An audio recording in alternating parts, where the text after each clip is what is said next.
So 90s minimalism, Jane Birkin, Y2K and indie sleaze once again.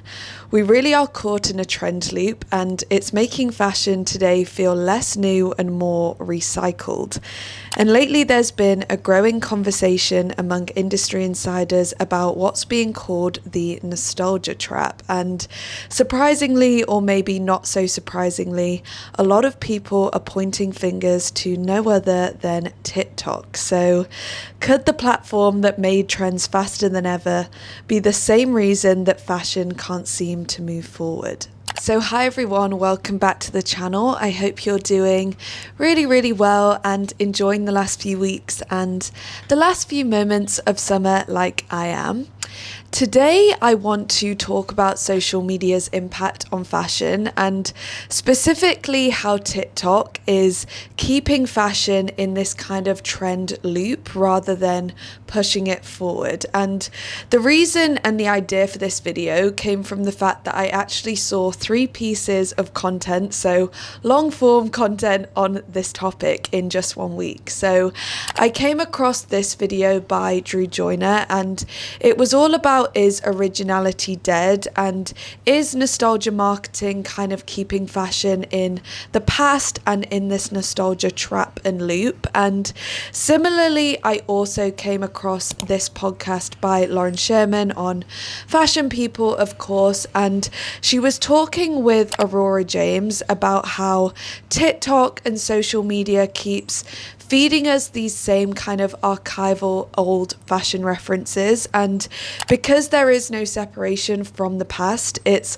also stopping new creativity and new ideas in fashion. And finally, I also came across this episode by Vogue, so on the Run Through podcast, and they were talking about how fashion is just still obsessed with the 90s and what we can do to kind of get out of this 90s trap. And all of this just really got me thinking about TikTok and about how the algorithm keeps feeding us the same references, and it really just made me want to dive more into this topic and also see what you think about it, and most importantly think about what we can do and speculate on how we can get out of this nostalgia trap in fashion. So that is what we are going to be talking about today, so let's just get into the video. So before social media, fashion trends obviously moved a lot slower, and it was the designers and the luxury brands,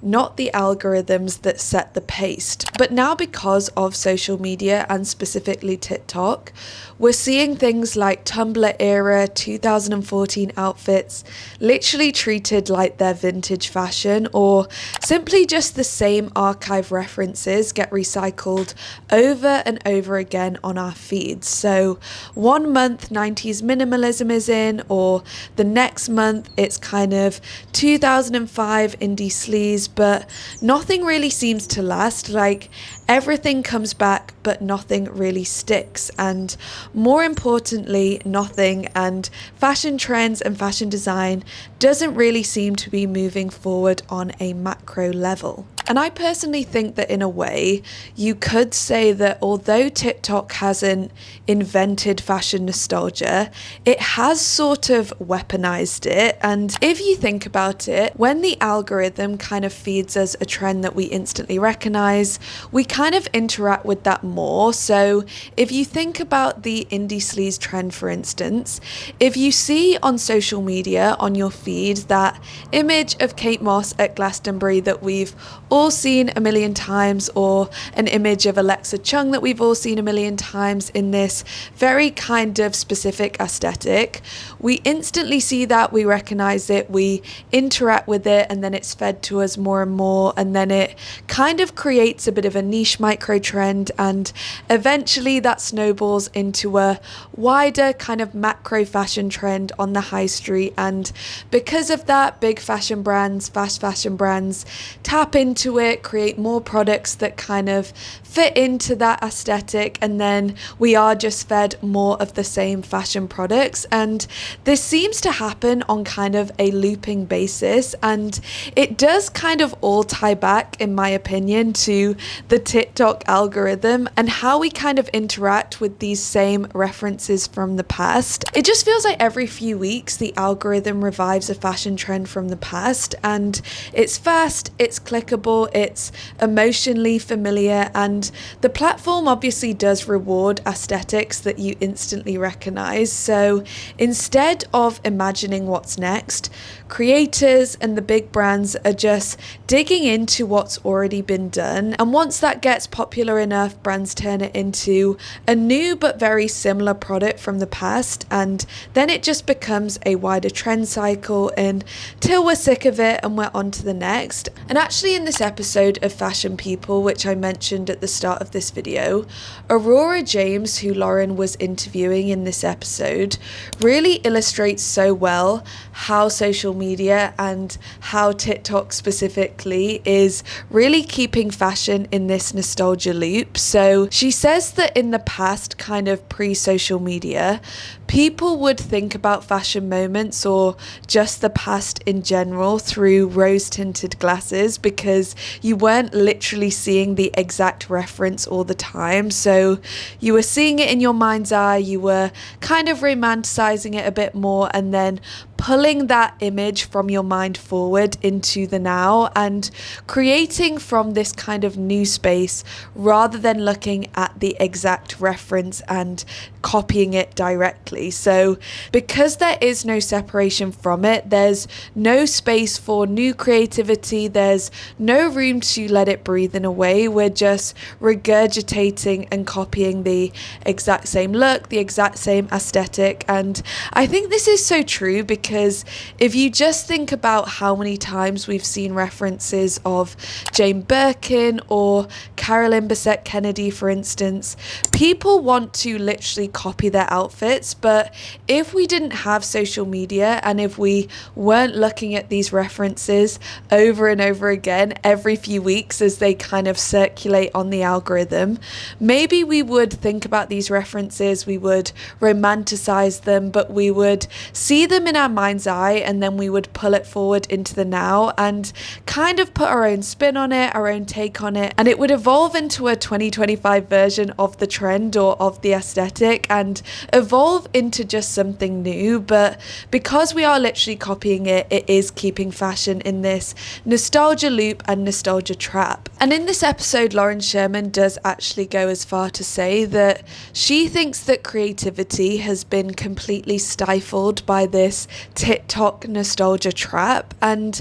I agree with her on a macro fashion scale, but I don't agree with her in the sense that I don't think creativity has completely stopped in fashion, obviously. Like, there's some incredible emerging designers or just general creatives in the industry who definitely have original creative thoughts and who aren't just regurgitating and remixing archive references. And I am going to list those off at the end of the video if you want to hear about those. And obviously I want to spotlight the incredible creative emerging designers, but I do agree with her on a macro fashion scale. So I'm talking about fast fashion retailers or just huge fashion brands. Like, they definitely are just reviving old trends and feeding back to us the same kind of products, the same kind of designs that we've seen time and time again, literally since the 90s. And even though I do think, having said this, you could say that the consumer is still responsible for this, because we're the ones who are interacting with the algorithm, we're the ones who are so obsessed with these same archival fashion references from the past, and in that way we are telling the big brands what we want from them. And you only have to look at how we're being marketed to. Like, if you think of the Topshop revival, this is completely all centered around nostalgia, or even things like Sabrina Carpenter's marketing, for instance, or even Lana Del Rey, which kind of pains me to say because Obviously, I love Lana Del Rey. She can't really do wrong in my eyes, but really her whole branding is centered around this idea of nostalgia, and it just works, and in a way nostalgia really sells. So of course we're going to see this tactic and this nostalgia marketing time and time again. And in a way you could say that TikTok is just kind of the perfect delivery system for this nostalgia marketing. And even though I have just said that the consumer and all of us are to blame for fashion being stuck in this nostalgic trap, I do think that we can be not so hard on ourselves, and also that it does make sense why we are so obsessed with these very select few kind of fashion archive references, because as Mark Holgate puts it in this episode of The Run Through by Vogue, he basically says that of course we're obsessed with the 90s because this was when fashion was pre-social media, it was pre-conglomerate, and it was also a time before kind of mass globalization of fashion. So it felt a lot more authentic, it felt a lot more creative, and for a lot of us and for a lot of people who are on TikTok and social media the most,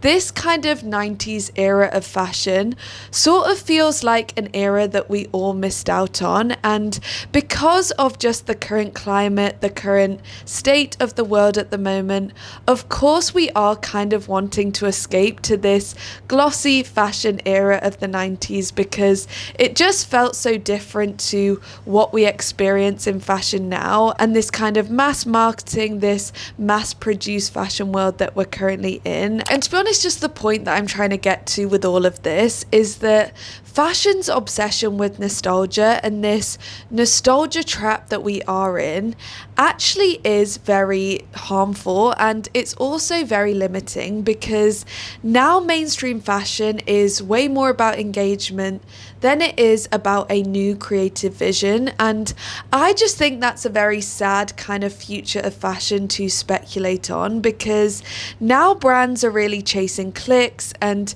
consumers are chasing eras, and we're all just chasing a feeling from the past rather than creating something new. And I think it's good to think about this and kind of stop us from going down this nostalgia path and this nostalgia trap too far, so it doesn't impact fashion, even if it is mainstream fashion, to the point of no repair. And honestly, to conclude, I do think that the only antidote to all of this, and the only way to get out of this nostalgia trap in fashion, is to create literal space between us and the algorithm, and space between us and these same references, to really leave space to imagine something new, and in a way just kind of let go of the 90s fashion or just past eras in fashion that we're all obsessed with, and think about what fashion in 2025 could mean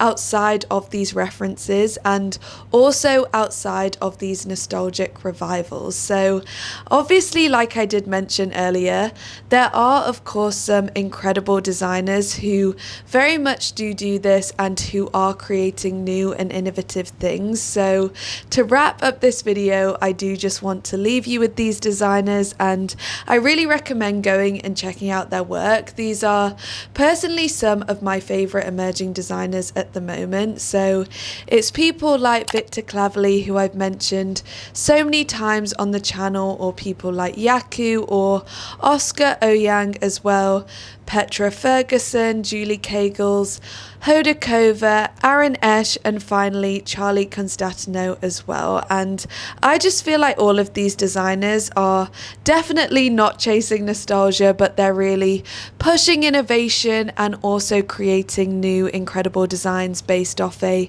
really kind of new creative way of thinking. So that's the final thing that I wanted to leave you with today. I am really intrigued to hear what you think about all of this and your take on the nostalgia trap, if you agree, if you disagree. But obviously, as always, I really hope you enjoyed this video, and I will see you in the next one. Bye.